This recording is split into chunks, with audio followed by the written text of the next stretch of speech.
Welcome to Bedtime Docs.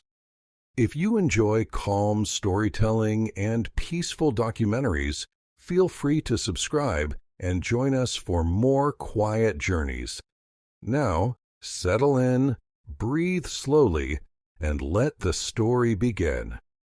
Night settles across the world, and the ocean, vast and silent, stretches into darkness.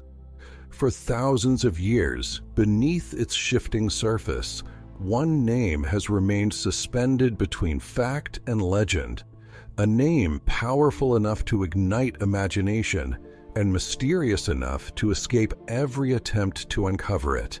Atlantis, a civilization said to be extraordinary, advanced, and wiped out in a single devastating moment.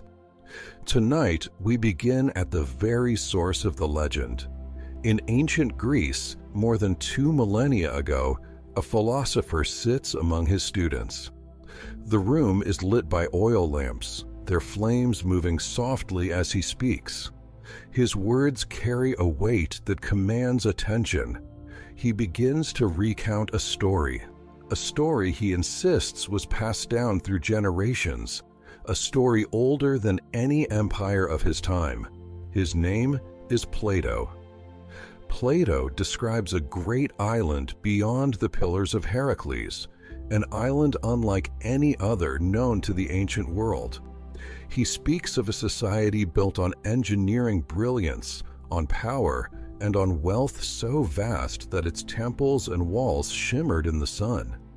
He tells of a city carved into perfect concentric rings, water and land intertwined with bridges arching over calm canals that connected one circle to the next.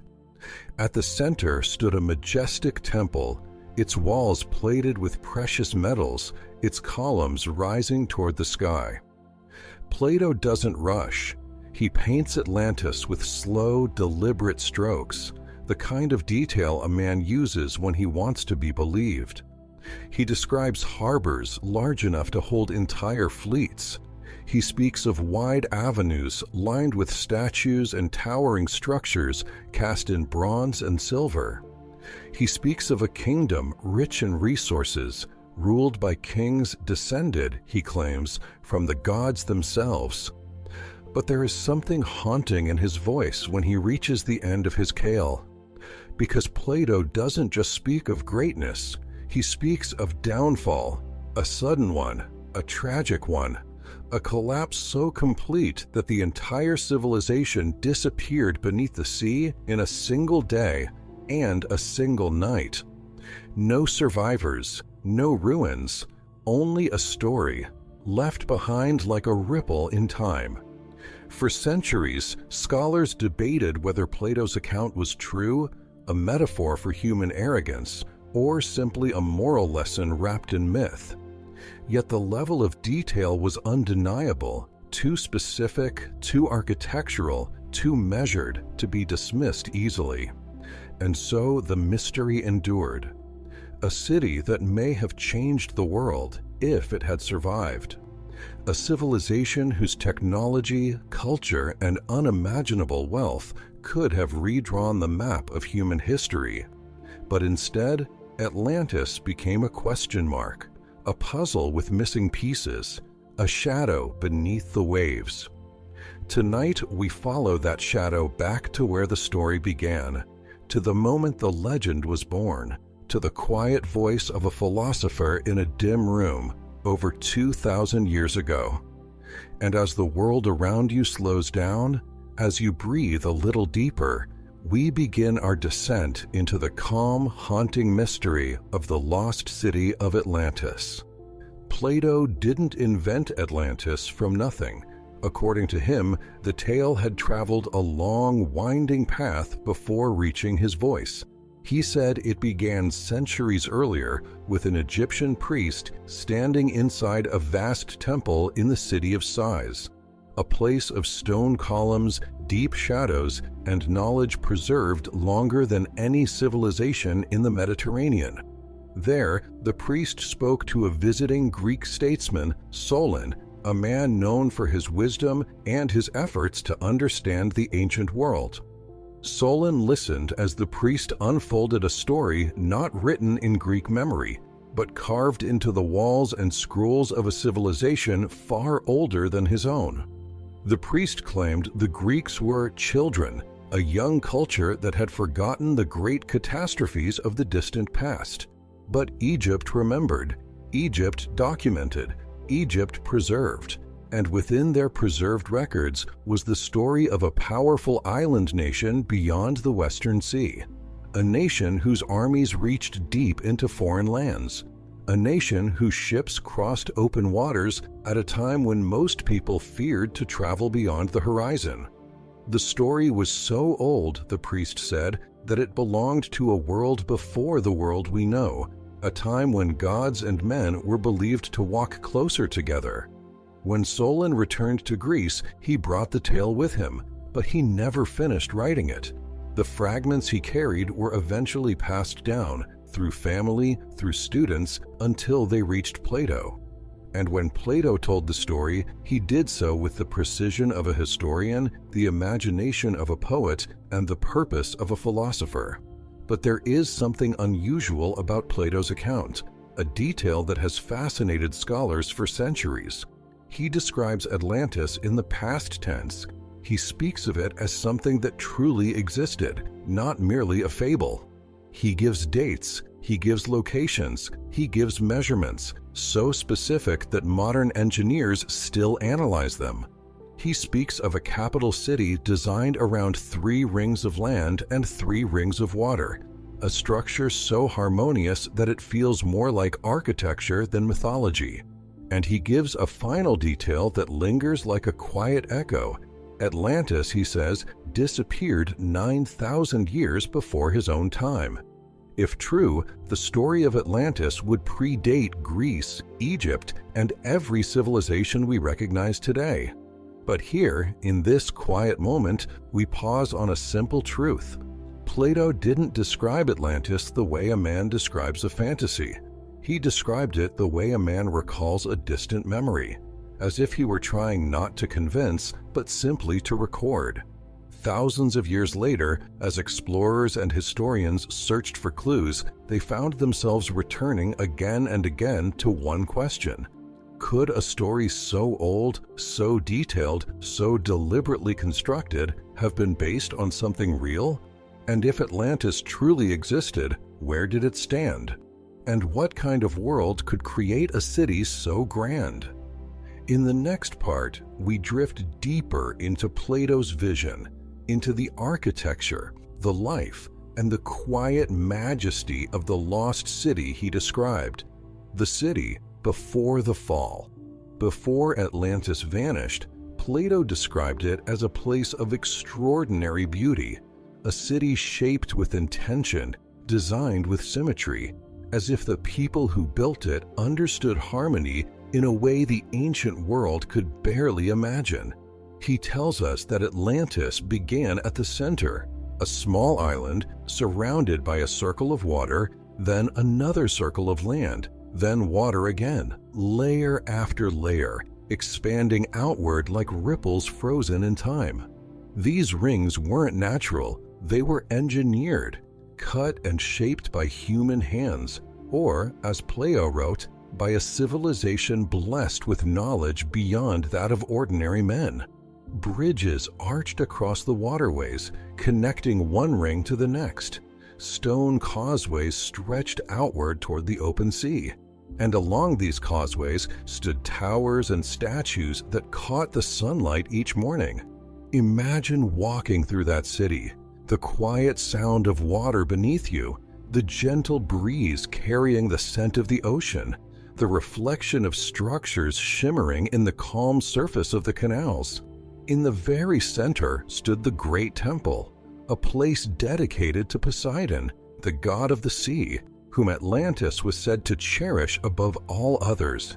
Plato describes this temple as a marvel of ancient engineering, walls plated with silver, floors laid with rare stones, columns rising in perfect alignment, their surfaces polished until they gleamed. Outside, surrounding the temple, were gardens, streams, and warm springs that flowed through the island as if the land itself was alive. Atlantis wasn't just beautiful, it was wealthy. Natural resources were abundant. Metals were mined in huge quantities. The fields produced more than enough food for its population, and its harbors, massive, intricate, and expertly designed, held fleets of ships ready to travel the world. But Plato said something else, something subtle but important. He said the people of Atlantis once lived in balance. They cared for the land. They respected the sea. Their power was matched by their wisdom. But as the generations passed, the balance began to shift. Wealth grew, power concentrated, and slowly, quietly, Atlantis started to change. Perhaps it is here, before the downfall, that the true heart of the story lives.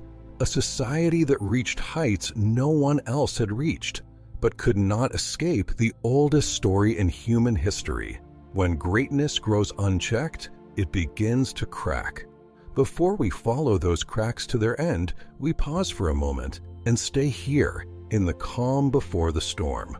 A world at its peak, a city that believed it would last forever. In the next part, we explore the people of Atlantis, how they lived, what they believed, and why their civilization rose so quickly to become one of the greatest legends on Earth. Just breathe and let the story drift as we move deeper into the world of the lost city. Plato doesn't give us simple sketches of the people who lived in Atlantis. He gives us a society, complex, structured, and shaped by a blend of human ambition and divine ancestry. He says the first kings of Atlantis were descendants of Poseidon himself, beings who carried not only authority, but an ancient sense of responsibility toward the sea and the land. For generations, the Atlanteans lived with a quiet discipline. Their laws were strict, their duties clear, and their connection to nature was at the center of their lives. Homes were built from stones drawn from the island itself. Courtyards opened toward the canals, inviting the sound of water into everyday life. Children grew up hearing stories of how their ancestors shaped the rings of the city with tools that no longer existed. Atlantean society valued three things: strength, wisdom, and moderation. Farmers worked the fertile fields that stretched beyond the capital. Fishermen sailed through the rings at dawn, casting nets into waters that were said to be unusually rich with life. Craftsmen forged tools and ornaments from metals few other civilizations had even discovered. And then there were the soldiers, disciplined, silent, trained from youth. Plato describes them not as conquerors, but as guardians, protectors of a world they believed was blessed and chosen. At the heart of Atlantean life was a simple idea. Every person had a place, and every place had meaning. For a long time, this balance held. The people thrived, the land provided, the city grew in quiet confidence. But deep within the story, Plato leaves a whisper, a warning. As Atlantis prospered, its people began to want more wealth, more expansion, more power. The noble calm that once defined the Atlanteans slowly faded into ambition. And ambition, unchecked, has never been gentle with great civilizations. We stand now at the edge of a turning point, a moment where the people of Atlantis still believe in their invincibility, yet cannot see the storm that has already begun to form. In the next part, we follow the rise of their military power, how a peaceful island became a force that challenged nations far beyond its borders, and unknowingly set the first stone in the path to its own destruction. Just breathe, slowly, and let the story deepen. At first, Atlantis did not seek war. It didn't need to.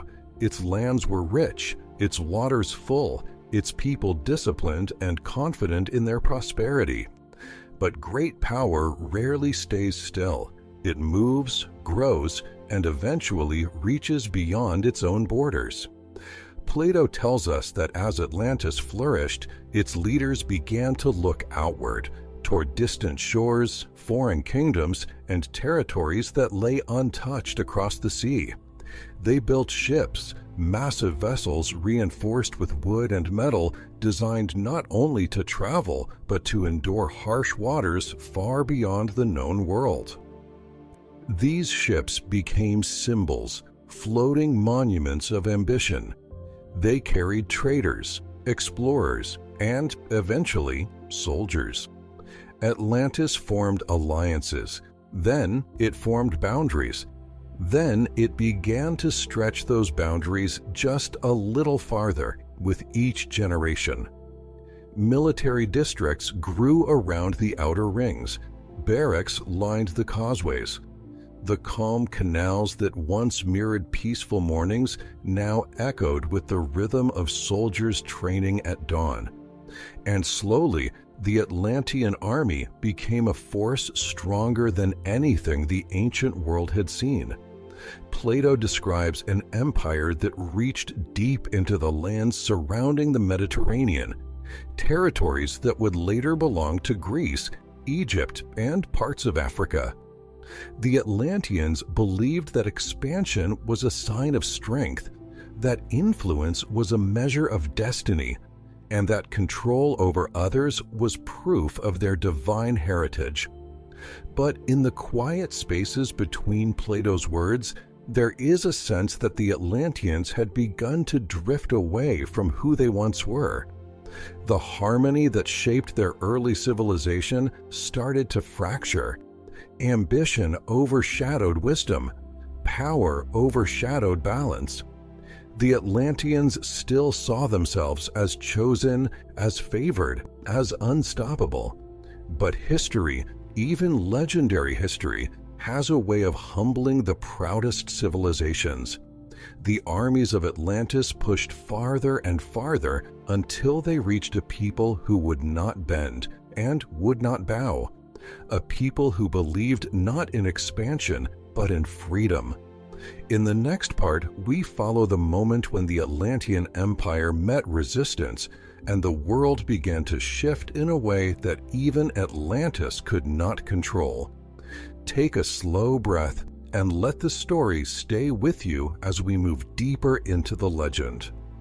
As the Atlantean Empire expanded, its ambitions grew bolder, and its armies pushed farther than any civilization of its age. But eventually, their reach extended toward a rising power, one that would shape the ancient world for centuries to come. Greece. Not yet an empire, not yet unified, but a constellation of independent city-states, each fiercely proud, each deeply rooted in its own identity. Sparta, Athens, Corinth, Thebes, small on the map, but unbreakable in spirit.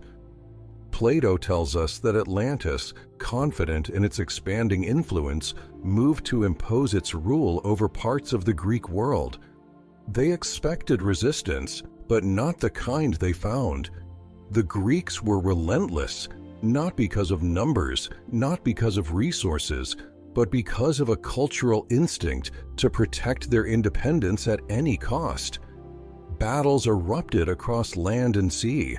The Athenians, in particular, rose to meet the threat with discipline, strategy, and an unwillingness to surrender. For the first time in generations, the Atlanteans encountered a force equal to their own. The tides began to shift. What was meant to be a swift show of dominance became a prolonged struggle. Campaigns dragged on, supplies thinned. The confidence that once carried Atlantean soldiers into distant lands began to fade. Meanwhile, within Atlantis itself, a different kind of conflict was growing. The people had changed, the leaders had changed. The values that once shaped the empire were eroding quietly beneath the surface. Greed replaced moderation. Pride replaced balance. The society Plato once described as noble became fractured, its inner strength weakening, even as its outer power continued to demand more. This was the moment when the legend shifts, when the great empire that once seemed invincible began to lose itself from within. The Greeks held their ground. Their resistance marked the first real barrier Atlantis ever faced, and it would not be the last, because soon the world itself would turn against the island nation, not by war, but by something far greater, a force no army could stop, no king could command, and no civilization could escape. In the next part, we move slowly toward the beginning of the end, the first signs that Atlantis was standing on fragile ground. Take one quiet breath and let the story settle. Legends rarely describe a downfall that arrives all at once. It begins quietly, in places no one thinks to look. For Atlantis, the first warning signs were not in the distant wars or the battles fought across foreign seas. They were at home. Plato describes a shift, subtle at first, a quiet unraveling of the values that once defined the island. The kings who once ruled with restraint began to desire more wealth, more control, more tribute from the lands they governed. What began as ambition slowly drifted into excess, and excess inevitably became corruption. Some leaders sought luxury over duty, others demanded loyalty but offered little wisdom in return. The balance that once guided Atlantis, the harmony between land, sea, and people, was slipping out of reach. Farmers noticed the change when harvests grew unpredictable. Fishermen returned with boats less full than before. Craftsmen felt shortages in materials they once relied on. The island itself seemed to be shifting, as if reacting to the imbalance of its people. Temples were still gilded, palaces still towering, armies still disciplined on the surface. But beneath that surface, the civilization was becoming hollow. Plato suggests that the divine spirit once guiding Atlantis began to fade. Not in a dramatic flash, but the way a warm light slowly dims when a flame loses its fuel. And the island, once calm, once stable, began to show the earliest hints of geological unrest. Small tremors, strange sounds beneath the earth, movements in the ground that hadn't been felt for generations. The Atlanteans noticed but dismissed them. Why fear the earth when you believe your civilization is unshakable? But there is an old truth beneath every great empire. When a society rises too fast and reaches too far, the ground it stands on often becomes the first thing to fail. And soon, the world around Atlantis would change in ways they could neither predict nor control. In the next part, we drift closer to the night the legend remembers, the night when the sea rose, when the earth split, and when the island began its descent into silence. Let your breath slow and settle with the story. It started with a sound, not a roar, not an explosion, but a deep, distant vibration, a low hum rising from the ocean floor, barely noticeable at first, like the earth taking a slow, uneasy breath. For generations, Atlantis had lived in quiet confidence, its people certain that the island beneath them was eternal. But on this night, the night that would echo through centuries, the ground beneath their feet shifted. A tremor rolled across the outer districts, gentle enough that many dismissed it as nothing more than the sea adjusting its tides. But the tremor returned, stronger, longer, a slow grinding motion that traveled through stone and soil until even the great temples seemed to whisper under the pressure. The water in the canals rippled without wind. Animals grew restless. The air carried a weight, as if something vast and ancient was moving beneath the island. And then came the sea. Not a towering wave, not yet, but a strange withdrawal, the shoreline pulling back farther than it ever had, exposing dark rocks and wet sand that had not seen sunlight in 1,000 years. Fishermen stood in disbelief as the ocean retreated as if being pulled by an unseen hand. Some believed it was a sign of the gods. Others felt a quiet fear they could not explain. But beneath the surface, deep within the Earth's crust, forces older than any civilization were aligning. Pressure shifted, fault lines strained. The massive volcanic systems hidden beneath the Atlantic began to awaken. What the Atlanteans did not know was that their island, their home, their empire, stood on a geological fault capable of unimaginable destruction. Night deepened. The stars above remained calm, unaware of the chaos gathering below. Small stones fell from high walls. Water in wells began to swirl. Dogs barked toward the sky. Birds fled inland as if driven by instinct. And still, no one fully understood what was coming. Plato writes that the disaster struck in a single day and night, a sequence of events so sudden and so violent that the island had no time to fight back or escape. But before the final collapse, there was a moment, a long, suspended moment, where everything stood still. The air stopped moving, the sea paused, the earth held its breath, and the people of Atlantis stood on the edge of a catastrophe that would erase their civilization from the world. In the next part, we descend into the heart of the destruction, the violent minutes that turned a mighty empire into a memory beneath the waves. Stay with the story, slow your breath, and let the legend move deeper. When the silence broke, it broke all at once. A violent shudder tore through the island, not like the tremors before, but a surge of force that split the ground open with a deep, resonant crack. Buildings trembled, columns swayed. The perfect rings of Atlantis, those flawless circles of land and sea, began to distort as if the earth beneath them had turned to liquid. People ran into the streets, their footsteps lost beneath the roar rising from below. And then the sea returned, not as a gentle tide, but as a wall, a massive surge of water racing toward the island with a speed no one could comprehend. It struck the outer harbors first, lifting ships, entire fleets, and hurling them against the stone walls as if they weighed nothing. The canals overflowed instantly, turning the lower districts into violent rivers. Bridges collapsed beneath the pressure, their arches snapping like thin branches in a storm. Fire followed water, oil lamps shattered, flames leapt across broken timber.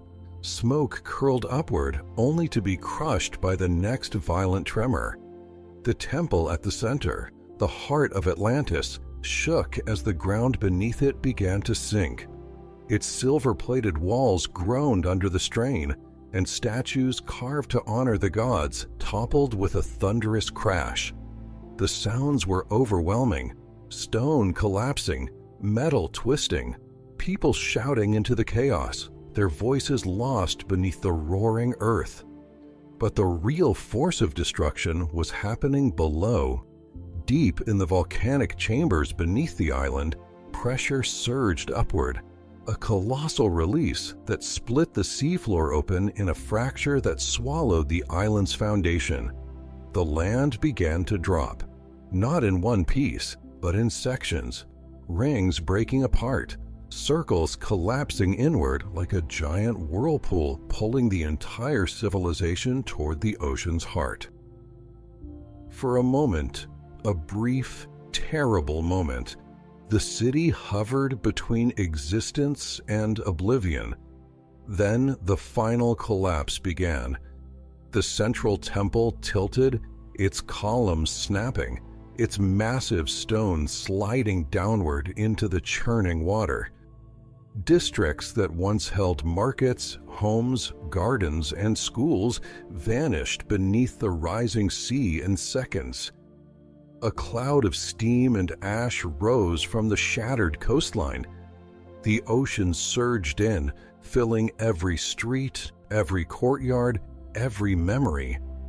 And when the sun rose the next morning, the island was gone. No ruins, no survivors, only waves rolling quietly above the place where a civilization once stood. Atlantis had slipped into silence, a silence that would last for thousands of years. In the next part, we move through the aftermath, the stories carried forward, the memories that survived, and the long search for a world erased by the sea. Take a slow breath and let the story settle. When Atlantis disappeared beneath the sea, it left behind no ruins, no fragments of temples, no surviving ships floating aimlessly on the waves. It left behind only absence. For the people of the ancient world, the event was beyond comprehension. A civilization that once held vast power, gone in a single night. News traveled slowly, carried by traders, sailors, and wandering storytellers. But as the story spread, it changed, grew, shifted with each retelling. Some described a great storm. Others spoke of fire erupting from the sea. A few whispered that the gods themselves had punished Atlantis for growing too proud. But most simply felt fear. If a city as prosperous, as magnificent, as advanced as Atlantis could vanish so quickly, what did that mean for the rest of the world? Empires that believed themselves secure began to wonder whether the ground beneath their own feet could do the same.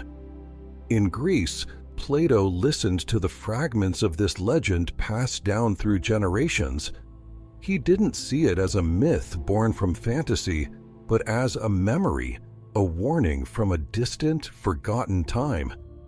He wrote about Atlantis not to entertain, but to teach, to remind his students that civilizations rise and fall based on their own choices, their own values, and their own balance between wisdom and ambition. And with his writings, a strange thing happened. Atlantis refused to die. Long after the island was lost, its story lived on, in temples, in scrolls, in whispered conversations between philosophers who debated whether the tale was metaphor or truth. Some believed the island would one day be found. Others believed it never existed.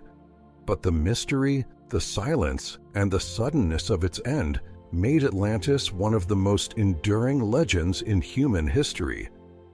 As time passed, the seafloor shifted. Volcanoes rose, mountains formed, continents drifted. If the remains of Atlantis still exist, they are buried beneath layers of earth and ocean that have moved for thousands of years. And yet, scholars, explorers, and dreamers continue to search. Not simply for ruins, but for understanding, because Atlantis represents something deeper than a lost city. It represents the fragility of greatness, the idea that even the most advanced civilizations are vulnerable to forces they cannot control. In the next part, we follow the long human search for Atlantis, the theories, the discoveries, and the places where people believe the city might have once stood. Take a slow breath and let the mystery linger. For more than 2,000 years, Atlantis has remained one of the greatest questions ever posed by civilization, not because the story is impossible, but because it feels just close enough to be true. The world has changed in ways Plato could never have imagined. Yet the mystery he preserved continues to draw explorers, scientists, and dreamers to the edges of maps in search of a world the ocean claimed long ago. Some begin their journey in the Mediterranean. They point to the island of Santorini, once home to the powerful Minoan civilization. Its volcanic eruption was one of the largest in human history, and many believe that such an event could have inspired Plato's tale. Others look to the coast of North Africa, where ancient ruins rest beneath the desert sands. Circular structures resembling the rings of Atlantis have sparked theories that the lost city may lie inland, its coastline shifted by time. Farther west, researchers study the Azores, a remote archipelago rising from the Atlantic, where underwater plateaus and volcanic ridges suggest a landmass that once stood higher above the sea. Still others look to Spain, to the marshlands of Donania, where satellite images reveal strange circular patterns hidden beneath layers of mud. No theory has been proven. Many contradict each other, and yet the search continues, because Atlantis isn't just a place, it's an idea, a reminder that entire worlds can rise, achieve greatness, and disappear without leaving a trace. Modern technology has brought us closer to the ocean floor than ever before. Sonar mapping, deep-sea drones, and high-resolution imaging have revealed ancient structures in places once thought barren. Each discovery rekindles the question, is Atlantis a memory waiting to be rediscovered, or is it a story, a reflection of human ambition destined to remain forever symbolic? Plato left no map, no coordinates, only clues scattered through a story meant to teach, not to guide. But the search persists because Atlantis represents more than a sunken city. It represents the unknown, the unanswered, the possibility that beneath the surface of our world, beneath the waves, beneath time itself, there may be civilizations we have yet to uncover. In the next part, we arrive at the quiet end of our journey, the reflection, the meaning, and the lingering calm that the legend of Atlantis still carries today. Breathe slowly and drift with the story. As the centuries passed, Atlantis didn't fade, it grew, not as a place on a map, but as a presence in the human imagination, a symbol woven into our stories, our myths, and our quiet curiosity about the world we no longer see. Every generation returned to the legend with new questions. Not only where was Atlantis, but what does Atlantis mean? Plato never said the story was about geography. He wrote it to show what happens when a civilization loses its balance, when wisdom drifts into ambition and ambition drifts into excess. Atlantis became a mirror, a way for humanity to look at itself, its flawless rings, its gleaming temples, its disciplined armies, all reminders of how high a society can rise. But its sudden disappearance, its silence beneath the sea, its complete erasure reminds us of how fragile greatness can be. Perhaps Atlantis was real, perhaps it was metaphor, perhaps it was both. But the lesson endures. Even the most powerful civilizations stand on ground that can shift. Even the most advanced cultures must remain aware of what holds them together. And sometimes, the stories we inherit are not warnings of the past, but reminders for the future. When we listen to the legend of Atlantis, we are not just hearing about a sunken world. We are hearing about ourselves, our rise, our potential, and the unseen forces that shape our fate. Atlantis may never be found, but its story has survived longer than the greatest empires, longer than kingdoms that carved their names into stone, longer than the marble temples that still stand today. Perhaps that is its true legacy, not the city itself, but the enduring echo of what it represents, a quiet voice across thousands of years, reminding us that nothing is eternal except the stories we continue to tell. In the final part, we close the journey, not with answers, but with the same calm mystery that kept Atlantis alive for more than 2 millennia. Take one deep breath and let your mind settle as we move toward the ending. The sea is calm now. No tremors, no roaring waves, only the steady rhythm of water moving across a surface that has held the world's secrets for thousands of years.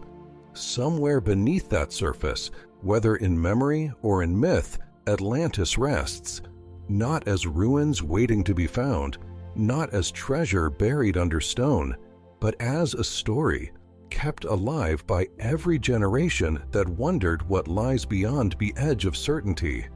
We searched its rise, its power, its downfall, and the long shadow it cast across history.